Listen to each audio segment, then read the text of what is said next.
안녕하세요. 저는 장모님의 한을 풀어드린 사위입니다. 요즘 장모님에게 자주 연락이 오는데 어른에게 이런 말 좀 그렇지만 너무 귀엽네요.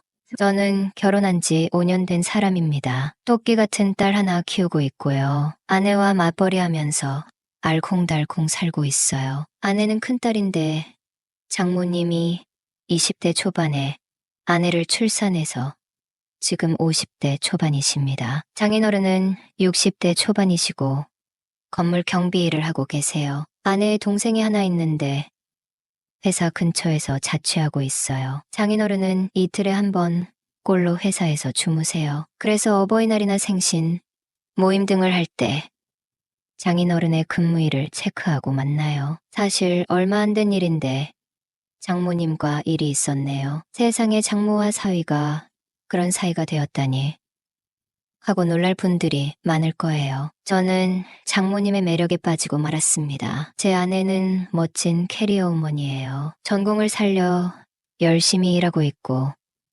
회사에서 인정받고 있어요. 가끔 야근을 하기도 하는데 근처에 사시는 장모님이 우리 딸을 매일 돌봐주신답니다. 장모님이 안 계셨더라면 저희는 아이를 어떻게 키웠을지 막막하네요. 저희는 맞벌이 부부라 주말에 잠을 많이 자요. 아이가 어려서 밖에 나갈 일이 많은데 아내가 햇볕 알러지가 있어서 해가 넘어갈 때쯤 나가는 편입니다. 그리고 장을 볼 시간도 아까워서 홈쇼핑이나 인터넷에서 구매를 하는 편이죠. 대형마트도 가깝게 있는데 잘 안 가고 배송비가 나오지 않도록 일정 금액 이상을 사서 새벽 배송을 받는 편이에요. 냉동식품도 대량으로 사기도 하죠. 그런데 저희 집에는 냉장고가 한 대뿐이라 냉동실이 이미 가득 차 있어요. 그래서 아내는 장모님께 전화를 해서 엄마 치킨 너겟,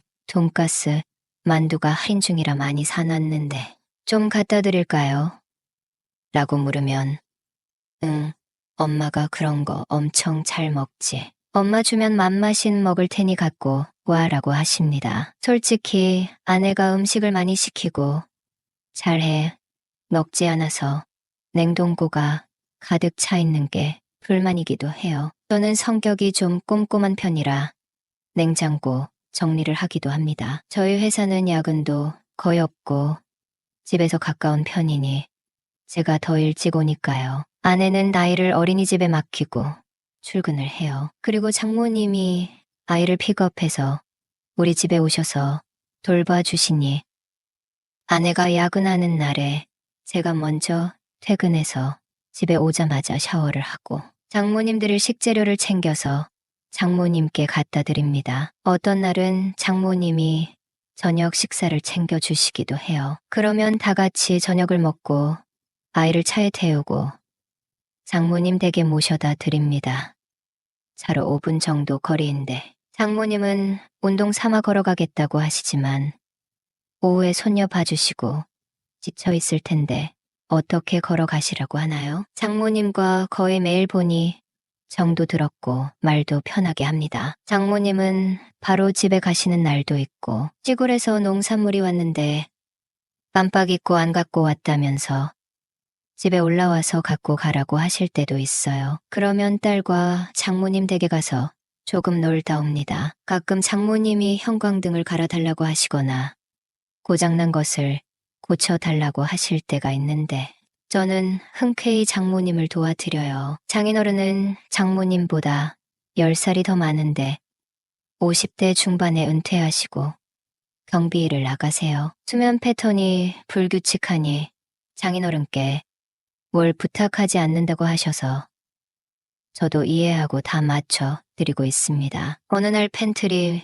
눈에 달린 피스가 빠졌다고 해서 새로 달고 있는데 우리 사위 너무 착하네. 자네도 쉬고 싶을 텐데 굿말 없이 달아줘서 고마워. 다음 주에 개모임 하는데 자랑해야겠다 하고 용돈도 주셨어요. 이까지 피스 하나 박는데 무슨 용돈을 주시냐고 안 받는다고 하다가 어른이 주는 돈은 꼭 받는 거야 라고 하셔서 감사하게 받은 적도 있어요. 하루는 컴퓨터로 카드 게임을 하는데 갑자기 전원이 나갔다면서 좀 봐달라고 하시더라고요. 저는 퇴근 후 딸을 데리고 장모님 댁에 같이 올라갔습니다. 여러분은 써리모의 영상을 재미있게 듣고 계십니다. 제가 공대를 나와서 컴퓨터랑 친하거든요. 윈도우를 다시 깔고 세팅을 해드렸습니다. 장모님이 좋아하시는 테트리스 게임도 깔았고요. 장모님은 오전에 컴퓨터로 게임을 하는 게 유일한 낙인분이세요. 친구분들은 휴대폰으로 게임을 한다던데 장모님은 커피 마시면서 컴퓨터로 게임하는 게 좋다고 하시더라고요. 다음에는 마작 게임도 알려드린다고 했더니 정말 좋아하시더라고요. 장모님은 식탁에 있는 비타민 한 통을 제게 주셨어요. 비타민 B군인데 이게 피로 회복에 좋다면서 잘 챙겨 먹으라고 신신당부하셨죠. 이런 건 장인어른이 먼저 드셔야 하는 거 아니냐고 했더니 아버님은 이미 10통도 더 먹었어. 그러니 아무 걱정 말고 편하게 먹어 하고 비타민을 가져가라고 하시더라고요. 우리 딸은 돌을 막 지난 터라 걸음마에 재미를 붙였어요. 아내는 회사에서 워크숍을 가서 하루 자고 온다고 했고 저는 주말에 아이를 맡기고 친구를 만날 계획을 갖고 있었어요. 아무리 친한 장모님이라고 하지만 매일 아이를 봐주시는데 주말에는 쉬셔야 하잖아요. 장모님이 전에 자네에게 소원 한 가지를 들어줄게. 애 보는 거 힘들면 언제든 말해. 한 번은 자유시간을 줄게라고 하신 적이 있었거든요. 아내는 금요일에 워크숍을 갖고 장인어른도 금요일 밤에 출근하셔서 토요일 오전에 오신다고 했어요. 저는 아이를 데리고 장모님 댁에 가서 잔 다음에 오전에 친구를 잠깐 만나고 올 계획이었어요. 친구에게 아이를 보여주고 싶은 생각도 있지만 기저귀 자는 아이를 데리고 나가서 무슨 대화를 하겠어요? 저는 장모님께 장모님, 저 토요일 오전에 친구가 집 앞으로 온다는데 잠깐 아이 좀 봐주실 수 있어요? 오늘 여기서 자고 가려고요 라고 했더니 당연하지 편하게 만나고 와라고 하시더라고요. 저는 장모님 뭐 필요한 거 있으시면 말씀만 하세요 하고 웃었고 장모님은 진짜 들어줄 건가? 라고 하시더라고요. 장모님은 딸아이를 급히 재우러 들어가셨어요. 그리고 맥주를 가지고 나오시더군요. 요즘 유행하는 장모, 사위가 나오는 프로그램을 같이 봤어요. 장모님, 우리도 저 사람들처럼 친한 것 같아요 하고 웃으니 장모님은 사실 나는 더 친해지고 싶어 하고 하시더라고요. 어떻게 하면 더 친해지는 건데요? 하고 물으니 사실 아버님은 잘 안 돼.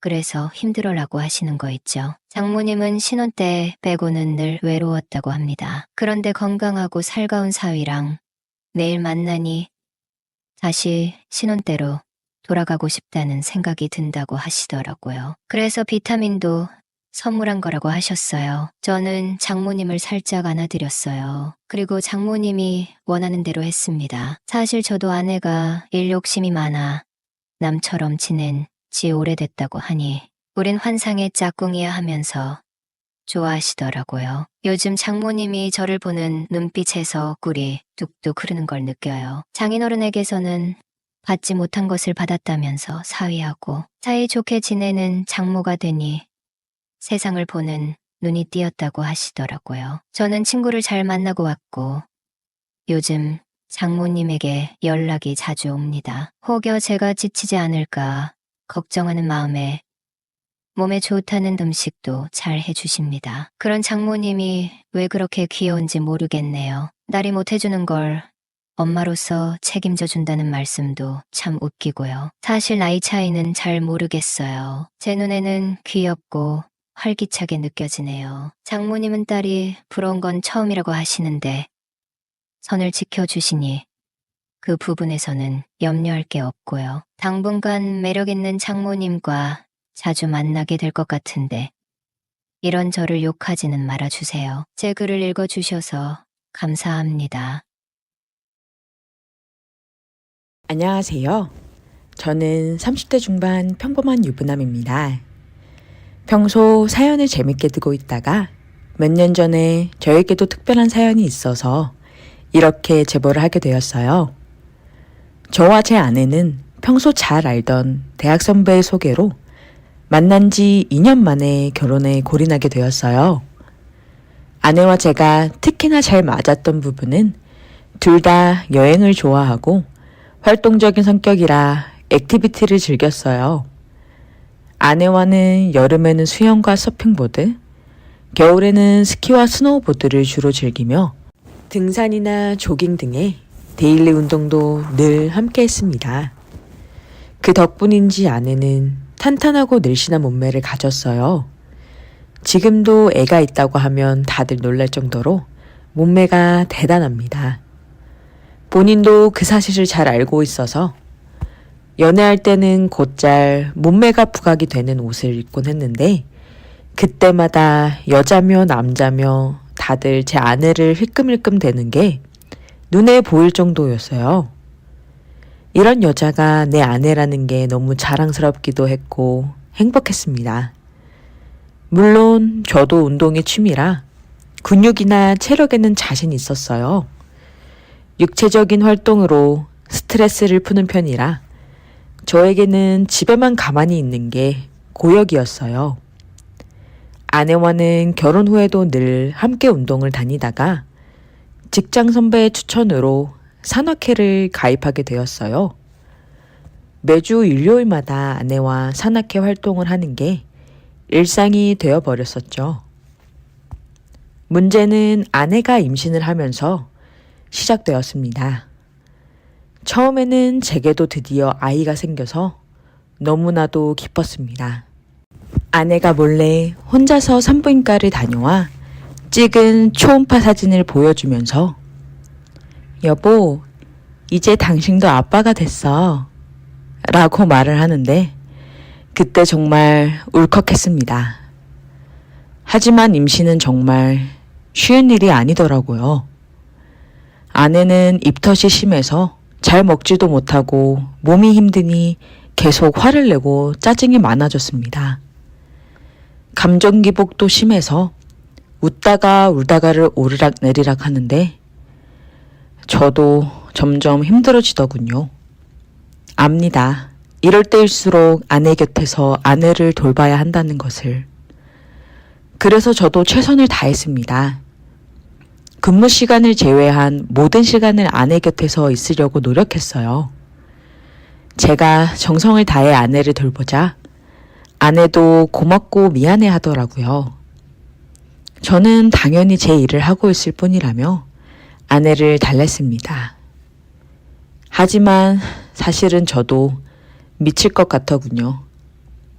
평일이고 주말이고 항상 집에서 아내를 돌보자니 활동적인 것을 좋아해 집에 있는 게 고역인 제게는 하루하루가 힘들었습니다. 스트레스를 풀 곳이 없어서 두통이 심해지더라고요. 그렇게 타이레놀로 하루하루 연명해 가고 있었습니다. 그런데 어느 날 아내가 대뜸 엄마가 해준 밥이 먹고 싶다고 하더라고요. 시댁이 가까운 곳에 있어 바로 아내를 데리고 시댁으로 갔습니다. 그렇게 입덧이 심해서 아무것도 못 먹던 아내가 정말 엄마가 해준 밥이 먹고 싶었는지 너무 잘 먹더라고요. 시댁에서도 그런 아내가 안쓰러웠는지 애 낳을 때까지는 그냥 여기서 지내라며 너가 좋아하는 거 많이 해주겠다며 아내를 붙잡았습니다. 아무리 임신을 했다지만 회사 생활도 해야 하고 이래저래 고민하다가 결국 아내는 주말에는 시댁에서 지내기로 마음을 먹었습니다.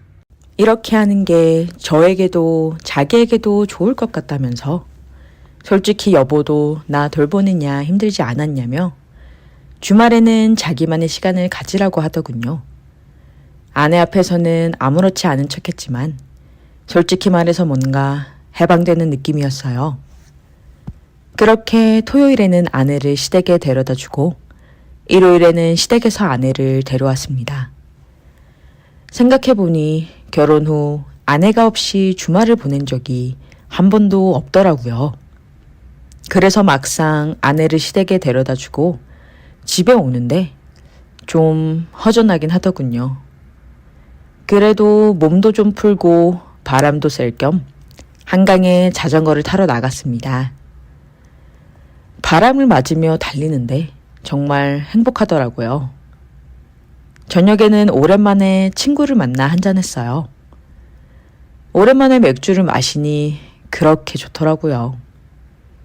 다음 날에는 또 오랜만에 산악회에 나갔어요. 아내가 임신한 후로는 나간 적이 없었거든요. 새로 들어온 멤버가 있더군요.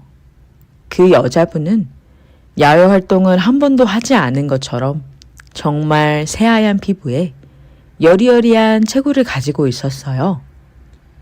산행을 시작하자 다들 하나둘씩 무리를 지어 이동을 하는데 저와 그 여자분만 일행이 없어 자연스레 산행을 같이 하게 되었습니다.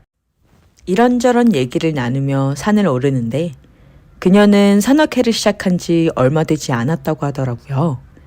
그래서 그런지 등산 초반부터 힘들어하길래 옆에서 부축해주며 그녀의 페이스에 맞춰 오르다 보니 저희만 많이 뒤처지더라고요.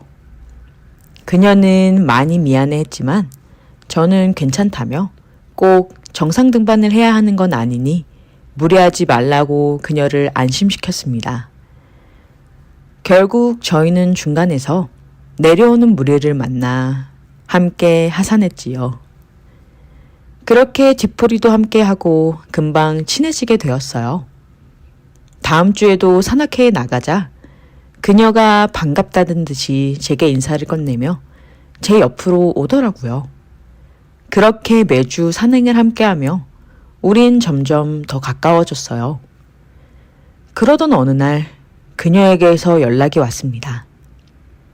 산악회 단톡방에서 저를 보고는 저에게만 따로 연락을 했더라고요. 토요일에 시간이 되면 산악 장비를 사고 싶은데 자기는 봐도 잘 모르니 혹시 같이 가줄 수 있냐고 묻더군요. 흔쾌히 수락했습니다. 그렇게 매주 일요일에 만나던 그녀를 토요일에 만나게 되었어요. 처음에 그녀를 본 순간 사실 깜짝 놀랐습니다. 항상 등산복을 입고 있던 그녀를 보다가 하얀 원피스를 입은 모습을 보는데 그녀의 하얀 피부가 더 부각되어 그렇게 청순 가련할 수가 없었어요. 너무 예쁘더군요. 제가 살짝 벙져 있자 뭘 그렇게 서 있냐며 자연스럽게 제 손을 잡아 이끌더군요. 사실 산행하면서 도와주느냐 항상 손을 잡았지만 이때는 좀 묘했습니다. 데이트를 하는 것 같더라고요. 그렇게 그녀의 손에 이끌려 매장에 들어가 신발이며 스틱이며 가방 등등 물건을 꽤 샀어요. 장비가 꽤 많아 혼자 들고 가긴 무거워 보이더군요. 그래서 집까지 데려다 주었습니다. 물건을 같이 들어주다 보니 자연스레 그녀의 집에 들어가게 되었어요. 혼자 사는 집치고는 꽤 넓더라고요. 그녀는 오늘 고마웠다며 저녁이라도 먹고 가라며 저를 붙잡았습니다. 그렇게 그녀의 집에서 단두이 치맥을 하게 되었어요. 그녀는 제 옆에 앉아서 계속 웃으며 스킨십을 하는데 저도 안 한 지 오래돼서 금방 몸이 달아오르더군요. 그래서 저도 대담하게 그녀에게 다가갔습니다. 거부하지 않더라고요. 자연스레 그녀의 허리를 감싸 안고 키스를 했습니다. 그녀가 더욱 열렬히 제 목에 팔을 감싸고 달려들더군요. 그대로 그녀를 들쳐업고 침실로 향했습니다. 그렇게 짐승처럼 그녀를 안았어요. 체력이 좋은 줄은 알았지만 이 정도일 줄은 몰랐다며 하지만 그래서 더 좋았다고 하더라고요. 저도 오랜만이라 미친 듯이 흔들었습니다. 그 후로는 매주 토요일 밤마다 우리는 뜨거운 밤을 보내고 함께 산악회를 다녀왔습니다. 등반 후에는 저는 아내를 데리러 시댁에 갔어요. 아내에게 살짝 미안한 마음도 들었지만 그만큼 아내에게도 헌신했습니다. 산악회에서 그녀를 만난 후에는 쌓이는 게 없이 모든 것을 내보낼 수 있어서 정말 개운했어요. 한 번은 천천히 산행을 하면서 일부러 일행들과 뒤처져 인적이 드문 곳으로 갔습니다. 누가 먼저라고 할 것도 없이 키스를 하다가 그녀가 뒤를 돌아 나무를 잡고 엎드리더니 저를 재촉했어요. 그렇게 그녀를 뒤에서 안았어요. 야외에서 하니까 정말 스릴 넘치더라고요. 누가 볼까봐 걱정되다가도 평소보다 더 흥분해서 참을 수가 없었습니다. 그렇게 짜릿하게 그녀와의 만남을 지속하다가 아내의 출산 예정일이 임박해 오면서 산악회에 소홀해졌어요. 아이를 낳고 나서는 말할 것도 없이 거의 나가지 못하게 되었고요. 그렇게 자연스럽게 그녀와는 멀어졌습니다. 지금 저희 부부는 아이를 돌보느냐 정신이 없어요. 그치만 산악회에서 만난 그녀가 종종 생각이 날 때가 있어서 이렇게 사연을 보냅니다. 그녀가 아직도 산악회를 다니는지 모르겠지만 아이가 좀 더 크면 산악회를 다시 나가 그녀를 만나고 싶긴 하네요. 아직도 산악회를 나오는지 잘 지냈는지 그냥 궁금해서요. 지금 제 아이는 너무나도 사랑스럽지만 빨리 커서 아내와 단둘이 주말마다 산행이든 뭐든 다니고 싶어요. 함께 했던 모든 액티비티들이 그립습니다. 근데 사실 아이를 키우는 게 그 어떤 운동보다 체력 소모가 큰 것 같긴 해요. 늘 피곤하네요. 체력만큼은 자신 있었는데 저도 나이를 먹어서 그런 건가요? 그냥 요즘 따라 그녀가 자꾸 생각나서 사연을 보내봤습니다. 나중에 기회가 되면 또 만났으면 좋겠어요.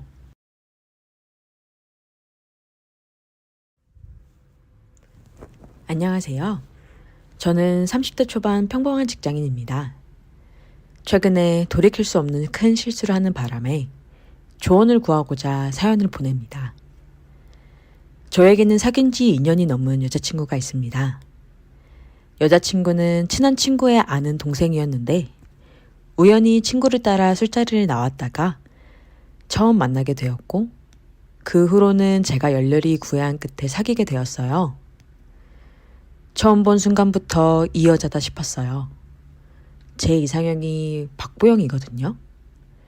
근데 정말 박보영처럼 작고 아담한 체구에 쌍꺼풀이었음에도 큰 눈, 하얀 피부, 동글동글한 코, 그냥 모든 게 다 이뻤습니다. 여자친구랑은 4살 차이인데요. 처음 만났을 때 여자친구는 아직 대학생이라 직장인인 제가 나이도 많고 어려웠었나 봐요. 조금 거리를 두는 듯 했지만 가랑비에 옷 젖는 줄 모르는 것처럼 저는 제 여자친구의 일상에 조금 다가갔고 마침내 제 여자친구도 저를 좋아하게 되면서 우린 사귀게 되었어요. 정말 행복했습니다. 제 이상형을 사귀고 있는 거나 마찬가지였으니까요. 그런데 저는 이렇게 완벽한 제 여자친구에게 해서는 안 될 크나큰 실수를 저지르고 말았습니다. 여자친구랑은 큰 다툼 없이 예쁘게 잘 사귀고 있었어요. 여친은 대학을 졸업 후 곧 취업을 했는데 회사 생활에 적응이 어려웠는지 곧 그만두고 최근에 좀 더 좋고 큰 회사에 취업을 하게 되어 힘들지만 열심히 적응해 가고 있었어요. 물론 회사에서 일을 시작한 후로는 대학을 다닐 때보다 서로 만날 수 있는 시간이 줄어들었지만 이건 우리에게 그다지 큰 문제가 되지 않았어요. 오히려 더 보고 싶은 마음만 일으킬 뿐 서로에게 질리거나 권태기가 온다든지 하는 그런 문제는 전혀 없었습니다. 문제는 여자친구가 새로 입사한 회사 때문에 여친의 친언니와 함께 살면서부터 시작됐어요. 여친의 언니는 이름만 대면 다 아는 큰 항공사의 승무원으로 그 직업에 걸맞게 늘씬하고 세련되게 생겼어요. 둘이 친자매라지만 정말로 느낌은 정반대였습니다. 제 여친이 토끼 같은 느낌이라면 여친의 언니는 요염한 고양이 같았어요. 여친이 지금 여친의 언니와 함께 사는 집은 제가 사는 곳과 정반대에 위치하는 바람에 차로도 1시간이나 걸려요. 저는 항상 데이트 후에 여친을 집까지 데려다 주는데 이사한 후로는 저도 좀 힘들더라고요. 그래서 데이트 후에 여친을 따로 데려다 줄 필요 없이 서로에게 편하게 여친의 집에서 데이트를 하려곤 했습니다. 여친의 언니가 종종 집에 있어서 같이 밥을 먹거나 영화를 보는 등 셋이서 잘 놀곤 했어요. 여친의 언니는 성격이 시원시원해서 저를 편하게 대하더라고요. 마침 동갑이기도 했고요. 어느새 우리는 친구처럼 곧 잘 놀고는 했어요. 문제의 사건이 일어난 날이었어요. 저와 제 여친은 여느 때처럼 업무를 하면서 문자를 주고받는데 여친이 사진을 한 장 보내더라고요. 점심엔 뭘 먹었는지, 오늘은 뭘 입었는지 자주 사진을 찍어 보내기 때문에 아무 생각 없이 사진을 봤는데 세상에 승무원 유니폼을 입은 사진을 보내준 게 아니겠어요? 코피가 쏟아지는 줄 알았습니다. 너무 예쁘더라고요. 여친은 언니 유니폼을 입어봤다면서 잘 어울리냐고 묻길래 장난하냐고 이렇게 이쁜 걸 왜 이제서야 보여주냐고 당장 믿고 만나자고 했습니다. 여친은 제가 너무 좋아하자 이렇게 좋아할 줄은 몰랐다며 오늘 언니가 늦게 오는데 그럼 오늘 우리 집으로 오라고 했습니다. 남자라면 다 있는 로망 아니에요? 점심부터 흥분이 돼서 이리고 나발이고 그냥 여친에게 가고 싶었어요. 근데 웬걸 거래처에서 주문을 늦게 하는 바람에 야근 아닌 야근을 해야 했어요. 여친에게 조금 늦게 끝날 것 같다고 말하니 자기도 조금 늦을 것 같다며 걱정하지 말고 천천히 오라고 했습니다. 부랴부랴 일을 마치고 여친네 집으로 달려갔어요. 주차를 한 뒤 여친에게 전화를 했지만 받질 않더군요. 씻느냐 못 들었나 싶어서 그냥 비밀번호를 누르고 들어갔습니다. 거실에는 불이 켜져 있었지만 아무도 없었어요. 그래서 방에 들어가니 여친이 불을 끈 채 침대에 누워 있더라고요. 잠이 들었나 싶어서 가까이 가니 웬걸 승무원 유니폼을 입고 있는 게 아니겠어요? 절 기다리느냐 살짝 잠든 건지 자는 척 하는 건지 엎드려 있어서 살짝 헷갈리더라고요. 승무원 유니폼을 입은 여친을 보자마자 전 터질 것만 같았어요. 도저히 참을 수가 없더군요. 그래서 여친의 위로 올라타 그녀를 안아버렸어요. 여친도 좋은지 좀 더 몸을 제게 바짝 기대더라고요. 그렇게 뒤에서 여친을 안으면서 키스했습니다. 열정적으로 키스한 후 자세를 바꾸려 그녀의 얼굴을 본 순간 심장이 철렁했어요. 제 밑에 있던 건 여친이 아니라 여친의 언니였어요. 제가 너무 놀라서 멈추자 여친의 언니는 그런 저를 밀치고 올라타며 계속 이어갔습니다. 제가 당황하며 말리려 하자 제 두 손을 잡으며 조금만 더 이러는데 그 모습이 아찔해서 저도 이성을 놓아버렸어요. 그렇게 저는 여친이 없는 동안 여친의 언니와 돌이킬 수 없는 실수를 저질러 버렸습니다.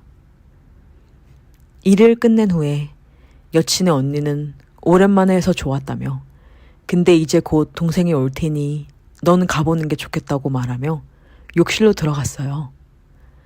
전 심란한 마음을 뒤로한 채 도망치듯 그 집에서 나왔습니다. 집에 가는 길에 여친에게 전화가 왔지만 받지 않았어요.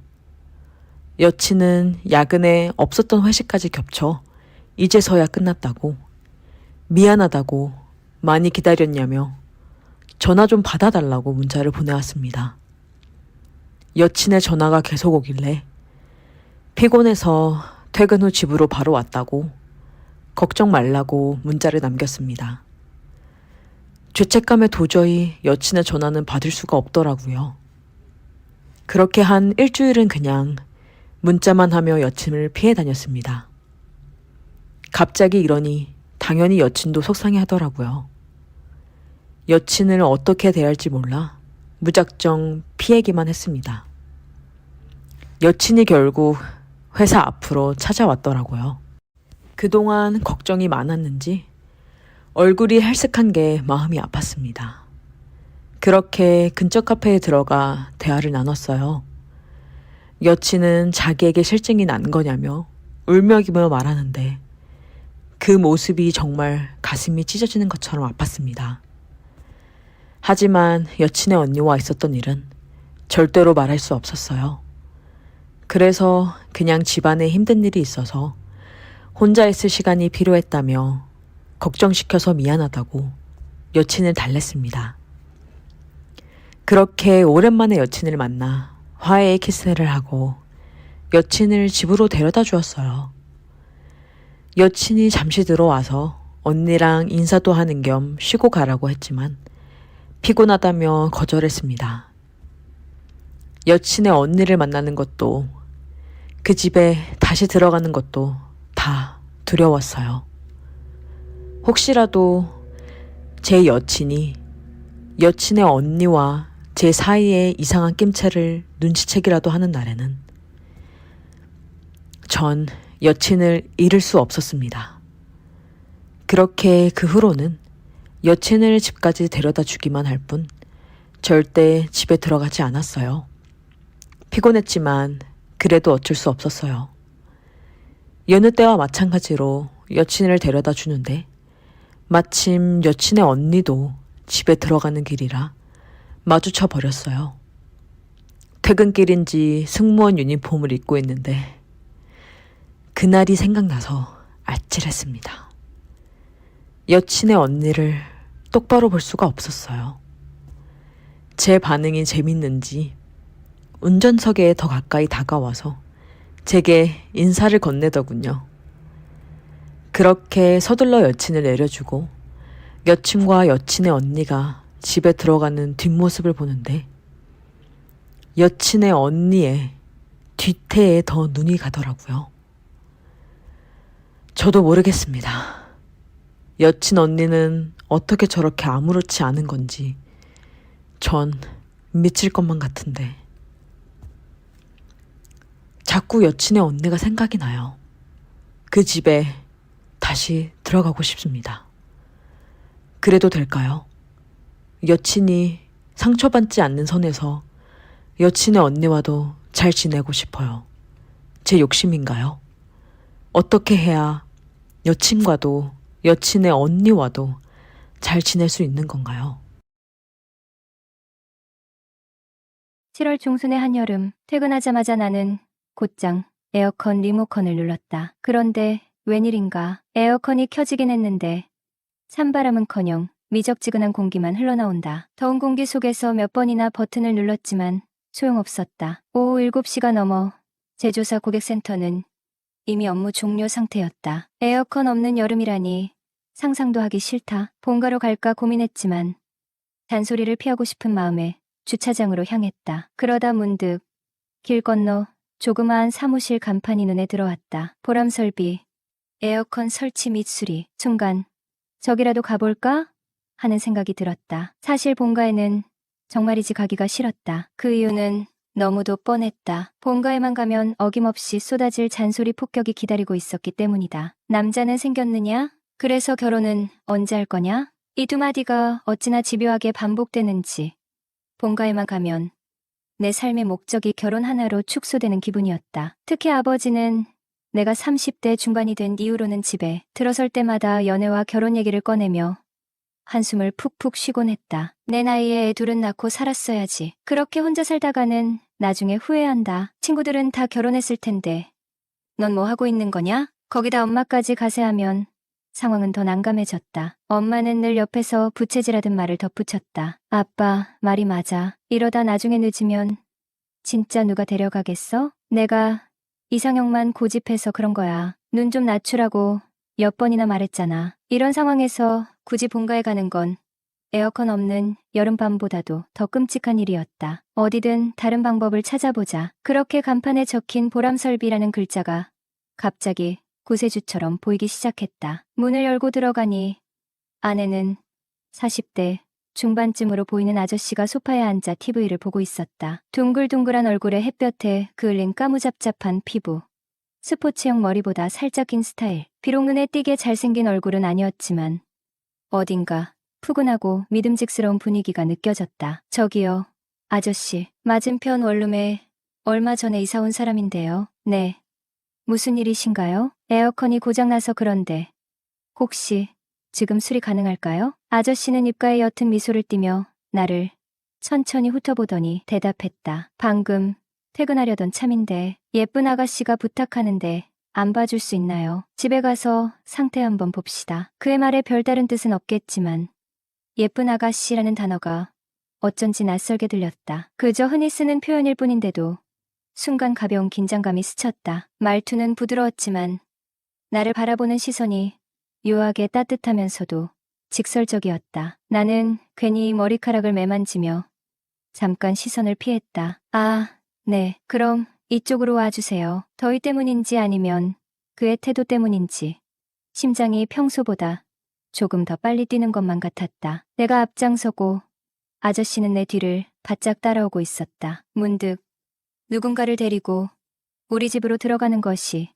처음이라는 사실이 떠올랐다. 그런데 그 상대가 하필이면 사내라니 뭔가 어색하고 묘한 기분이 들었다. 몇 걸음 걸을 때마다 뒤에 느껴지는 그의 발소리가 왜 그렇게 또렷하게 들리는지 괜히 신경이 쓰였다. 아저씨, 수리하는데 얼마나 걸려요? 그는 실외기와 에어컨을 점검하며 말했다. 실외기 콘덴서가 나갔네요. 다행히 사무실에 맞는 부품이 있어서 금방 고칠 수 있을 거예요. 교체 작업까지 10분이면 충분합니다. 나는 미안한 마음에 말했다. 아저씨, 늦은 시간에 고생하셔서. 그런데 제가 마트에 가서 시원한 거라도 사올게요. 그래요. 근데 옥상에서 작업해야 하니까 왔다 갔다 할 수 있게 현관 비밀번호 좀 알려주세요. 잠깐 망설였지만 수리를 위해서라는데 어쩔 수 없었다. 결국 비밀번호를 알려주고 나는 오렌지 주스를 사러 나갔다. 집으로 돌아오니 아저씨는 옥상에서 작업 중인지 집 안에는 없었다. 나는 땀으로 번진 화장을 고칠 겸 화장실로 들어갔다. 그러나 화장실 문턱에서 발을 헛디뎌 그대로 넘어지고 말았다. 발목에서 뻗치는 통증의 비명이 절로 나왔고 오른발에 힘이 들어가지 않아 그대로 주저앉았다. 너무 아파서 눈물이 핑 돌았다. 난 왜 이렇게 되는 일이 없을까? 속으로 한탄하며 스스로가 초라하게 느껴졌다. 그때 현관문이 열리는 소리가 들렸다. 아가씨, 수리 끝났는데요. 에어컨 한번 틀어보세요. 아저씨의 목소리가 들리자마자 나는 고통에 짓눌린 목소리로 외쳤다. 아저씨, 여기요. 저 좀 도와주세요. 그가 소리를 듣고 달려오더니 화장실 문 앞에 멈춰서며 놀란 얼굴로 나를 바라봤다. 이게 대체 무슨 일이에요? 발목이 너무 아파요. 나는 발목을 감싸 쥔 채 고통스러운 얼굴로 대답했다. 발을 헛디뎌서 삔 것 같아요. 그는 나를 잠시 바라보더니 걱정스러운 표정으로 고개를 끄덕이며 말했다. 아이고, 우리 아가씨.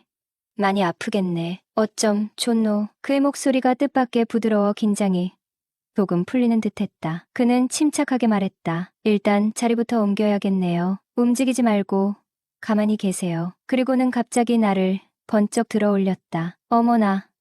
나를 들어 올릴 거라곤 상상도 못해서 깜짝 놀라며 탄성이 나왔다. 저 무거울 텐데요. 괜찮아요. 이 정도쯤이야 문제 없습니다. 그는 마치 아무렇지도 않다는 듯이 나를 가볍게 안고 거실로 옮겼다. 부끄러움과 고마움이 동시에 밀려와 심장이 묘하게 두근거렸다. 나는 그의 품에서 조용히 숨을 고르며 어쩌면 이런 친절함에 기대어도 괜찮겠다는 생각이 들었다. 침대에 걸터 앉아 있으니 왠지 모를 울적함이 밀려왔다. 나이 들어 혼자 살아가는 게 서럽기도 하고 발목까지 다쳐서 아프니 순간 눈물이 주르르 흘러내렸다. 그런 내 모습을 보며 한숨을 내쉬고 있던 찰나 아저씨의 목소리가 들려왔다. 아가씨, 잠깐만요. 제가 한번 봐드릴게요. 그 말에 정신을 차리기도 전에 아저씨가 내 발목을 잡고 조심스럽게 만져보더니 말했다.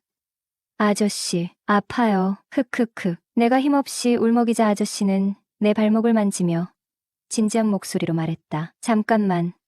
그대로 계세요. 아저씨는 밖으로 나가더니 찜질용 얼음과 압박붕대를 사들고 돌아왔다. 내가 알려준 현관 비밀번호를 기억했는지 그는 이제 자연스럽게 내 집 문을 열고 들어왔다. 처음 보는 아저씨가 내 집 문을 따고 들어오는 것도 웃긴 상황인데 그가 내 발목을 붙잡고 얼음찜질을 해주는 모습은 더 웃기고도 이상한 상황이었다. 아가씨, 움직이지 말고 가만히 있어 보세요. 염증이 생길 수도 있으니까 빨리 응급조치를 해줘야 해요. 그렇게 20분 정도 얼음찜질을 해준 뒤 붕대로 정성스럽게 내 발목을 감아주었다. 아저씨의 손길은 거칠었지만 의외로 자상했다. 순간 이런 아저씨라면 남편감으로도 좋을 것 같다는 생각이 들었다. 나도 모르게 심장이 두근거리며 긴장이 풀리지 않는 느낌이었다. 아저씨, 오늘 정말 고마워요. 나는 고개를 숙이며 말끝을 흐렸다. 아니, 괜찮아요.